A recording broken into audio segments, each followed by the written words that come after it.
Mainit na mainit na mainit ang issue diyan sa Senado. Mainit pa rin ang issue diyan sa mga nangyayaring kabulastugan diyan. Oo, kasi nasira actually mga bossing yung kanilang diskarte. Nasira yung kanilang diskarte. Kasi nagsimula ang lahat noong pumasok si Senator Bato de la Rosa diyan sa Senado para bumoto bilang mapatalsik sa posisyon itong si Tito Sotto dahil bobo naman yan. Wala mang alam yan. Kupal naman yan. So syempre, para sa akin, hindi naman tayo natatakot dito sa impeachment ni VP Sara eh.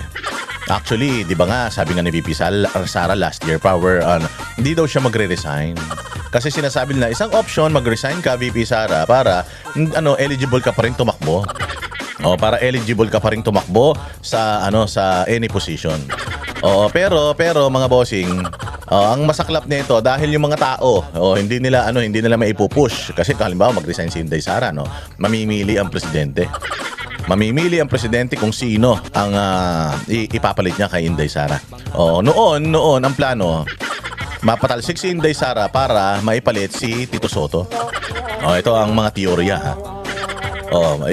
Si Tito Sotto ang ipapalit para maipush nila yung kanilang agenda. Ano ba yung kanilang agenda? Constitutional reform. Con and conre. Corn beef. Gusto nila talaga mapatalsik ng maaga si Inday Sara Duterte. Tapos may iupo nila dyan i-appoint ng presidente. Kasi presidente mamimili kung sino yung i-appoint niya.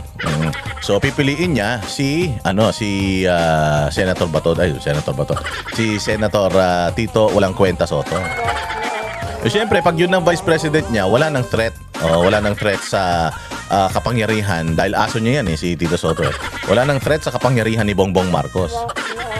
So ano mangyayari ngayon kapag si Tito Sotto na yan na? Siyempre wala na mag-o-oppose, wala na mag-e-expose. Kasi mga senador, kung hawak na hawak din nila, syempre, dating Senate President, yung Vice President, tapos yung Presidente. So parang super duper majority na, hawak na nila lahat. From President, Vice President, Congress to Senate. So wala na check and balance. Ang gagawin nila dyan, mga bossing, pag-iisahin nila yung Kongreso at Senado. Magiging isang tahanan na lang yan. So ang boto ng Congress at ng Senate, iisa na lang. Pag nangyari yan, patay ang Senado, 24 man lang sila, 300 plus ang Congress.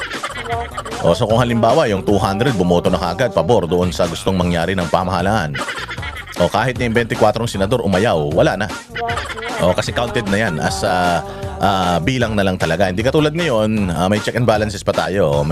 Mayroong boto dito sa Congress, aakit sa Senate, pagbobotohan ulit ng Senate, may kapangyarihan ng Senate para ibalik yun sa Congress. So pwedeng harangin na nila on their level.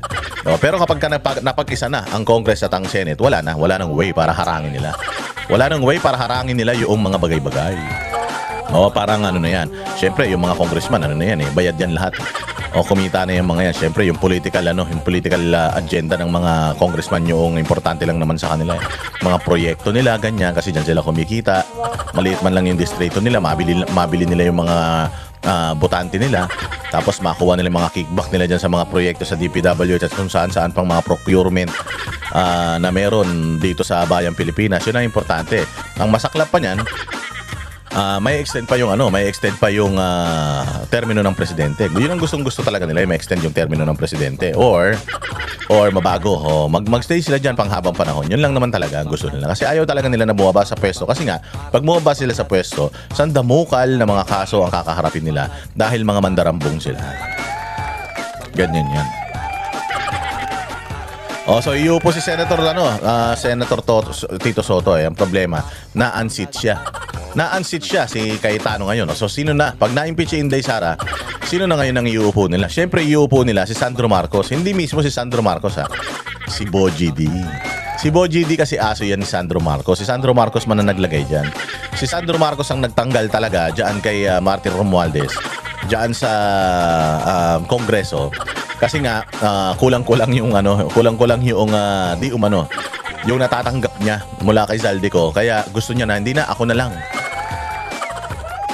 Sino ba ang Committee on Appointments on Appropriations ngayon? Si Swanson ba 'yon? Swanson ng Nueva Ecija. Solid North din 'yan. So yun yung mga galawan nila mga bossing. Kaya galit na galit sila. Galit na galit sila na nawala kay Tito Soto yung kapangyarihan diyan sa Senado. Kasi ang gusto talaga nila talagang ma-impeach ito si Inday Sara. At pag na-impeach ito si Inday Sara, hindi na siya makatakbo sa kahit na anong posisyon sa gobyerno. Kaya nga sabi nila, natatandaan nyo, sinabi nila na kahit mag-resign si Inday Sara, itutuloy pa rin namin yung impeachment. Kasi nga talagang ang plano nila, kasi pag nag-resign si Inday Sara, di sana itutuloy na namin yung mga kaso against her sa ombudsman. Pero hindi Ang sabi nila, kahit mag-resign siya, itutuloy pa rin namin yung impeachment. Kasi nga, hindi importante na makasuhan lang si Inday Sara dito sa Pilipinas. Ang importante talaga sa kanila, yung mawalan ng kapangyarihan, karapatan si Inday Sara na makatakbo sa kahit na anong posisyon. Yun ang problema nilang malaki. Yun ang problema nilang malaki. And alam naman natin na they tried they attempted to remove itong si John Vic Rimulya at may ugong-ugong na ipapalit dapat si Trillanes. Para saan? Dahil ang DILG ang may hawak ng city, yung mga local government units. Yung mga mayor, governor, ganyan. Syempre, sino ba ang pwedeng pumalit kay Inday Sara kapag halimbawa siya ay ma-impeach or makasuhan at hindi na siya eligible to run for president on 2028? Sino bang papalit sa kanya? Ang pinakamalapit na nakikita nilang papalit sa kanya, kapatid niya, si Basti Duterte. So kung ngayon pa lang, papapalitan na si palagay ko isa yan Isa yan sa ino-offer ni Trillanes na talagang i-wipe out lahat ng mga posibleng Duterte na tumakbo sa 2028 election. Kaya siguro in-offer niya yan, kaya lang si John Vic Rimulya matigas din yan. Hindi yan papayag na mapunta kay Trillanes yan. Nag-resign nga yun bilang gobernador ng Cavite para dyan sa posisyon na yan kasi pang buong Pilipinas yan. So palagi ko ang ino-offer ni Trillanes dyan is, sige na, ilagay mo ako dyan. Tatrabahuhin ko, imbestigaan ko tong Davao. Lahat ng paninira, itotodo ko sa Davao. Para pati itong si Mayor Baste masira at hindi rin magkaroon ng chance para manalo or tumakbo sa 2028. Yun yan mga bossing. Wala nang ibang reason talaga para mag-isip ka pa ng iba. Yun lang yun. Ayaw nila ng Duterte na magkaroon sa 2028 and sa future kasi nga alam nila na dahil sa mga Duterte mga negosyo nila, mga pandarambong nila, pandurukot nila, mga pagnanakaw nila at pang-aabuso nila sa taong bayan, talagang pag Duterte yan nakaupo, matatapos yan. Ngayon, ito na si Senator Cayetano. Si Senator Cayetano ang naging Senate President ngayon. Kaya gigil na gigil sila kasi yung yung plano nila, akala nila smooth biglang nagkaroon ng hump. Magaling man ito si Cayetano and palaban naman yung mga kasama ni Cayetano. Kaya ngayon, ang tinatry nilang sirain yung leadership ni Cayetano. Tinatry nilang sirain yung leadership ni Cayetano sa mga Pilipino, sa mga kababayan natin, nasabihin na weak leader siya, katulad ni Bongbong. Nasabihin na siya ay walang control sa Senado. Kaya kung makikita nyo, ang daming drama nagaganap ngayon, di ba? Na parang walang nangyari, parang ganito, parang ganyan, yung stage, ganun yung mga pinagsasabi nila. Lumalabas ngayon sa mga CCTV footages na hawak ng mga DILG na wala talagang nangyaring masama, walang ginawang masama itong otoridad at ang may pagkakamali ay Senado. Take note ha, wala pang isang linggo si Senator Cayetano bilang Senate President, si SP Cayetano, na hagad, kaliwat kanan na hagad yung paninira pag itong mga kasamahan nila sa minority at saka itong mga otoridad. Dito mo malalaman na talagang matindi ang malaking bukol, malaking black eye yung idinulot noong pagpasok ni Senator Bato de la Rosa at pagboto niya kay Alan Peter Cayetano bilang Senate President. Nung nakuha nila kay Tito Soto, ang laking dagok sa kanila. Napakalaking dagok sa kanila.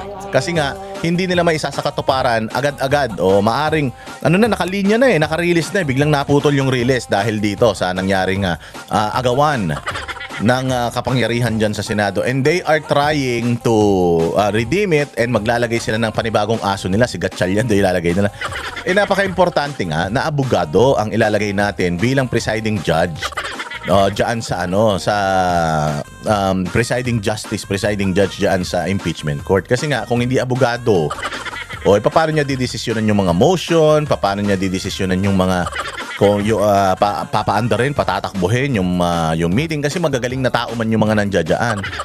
So paano niya kokontrolin yung na naaayon sa batas yung hearing. Kami ang boses ng masa, hindi natatakot. Katotohanan lang, di kami nalulunod. Walang bahid ng sismis, lahat ay totoo. Kahit sino ka pa, pag mali ka babanatan ka. Walang pinipili kulay, wala kaming kinikilingan. Basta para sa bayan, kami lalaban. Pag tama palapakan, pag mali banatan. Di matitinag, di matatakot, para sa bayan tuloy ang sigaw. Sa harap ng kamera, walang halong takot. Mga baluktot, lahat kayo'y tutumba. Ang hustisya at totoo, yun lang ang mahalaga. Kahit sinong harang, di kami matitinag. Walang pinipili